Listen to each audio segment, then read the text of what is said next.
নমস্কার বন্ধুরা, আজকে আমি পটল আলু চিংড়ির তরকারি করব। তার জন্য পটলগুলো কেটে নিয়ে এবারে কড়াইতে সর্ষের তেল দিয়ে এবার ভেজে নিচ্ছি। তো পাশে আর একটা কড়াইয়েও আলুগুলো ভেজে নিচ্ছি, আমার একটু তাড়া আছে তার জন্যে। এবারে আলুগুলো লাল লাল করে ভাজা হয়ে গেল, হয়ে আমি তুলে নিলাম। এবারে পটলগুলোও তুলে নিলাম।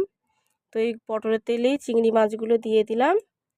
তো এবারে কড়াইতে সর্ষের তেল দিয়ে দিলাম। এবারে গোটা গরম মশলা, তেজপাতা, শুকনো লঙ্কা ভালো করে লাল লাল হয়ে ভাজা হয়ে গেল। এবারে পেঁয়াজ বাটা, টমেটো বাটা দিয়ে হালকা করে কষিয়ে নিয়ে এবারে আদা রসুন বাটা ছেড়ে দিলাম, আদা রসুন বাটা দিয়ে দিলাম। তো এবারে এক এক করে সব গুঁড়ো মশলা, জিরে, ধনে, লঙ্কা, হলুদ, নুন, স্বাদ মতো চিনি দিয়ে ভালো করে কষিয়ে নেব। ভালো করে কষিয়ে নিয়ে এবারে হালকা একটু জল দিয়ে নেড়ে নিয়ে এবারে ভেজে রাখা পটল আলু দিয়ে দিলাম। তো ভালো করে ভেজে রাখা পটল আলু ভালো করে কষিয়ে নিয়ে এবারে চিংড়ি মাছ ভাজাগুলো দিয়ে দিলাম। তো ভালো করে নেড়ে কষিয়ে নিয়ে এবারে জল দিয়ে এবারে ঢাকা দিয়ে দিলাম।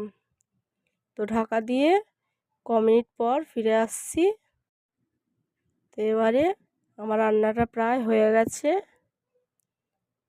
তো এবারে নামিয়ে নিচ্ছি বন্ধুরা, দেখো কত সুন্দর কালারটা এসছে, দারুণ।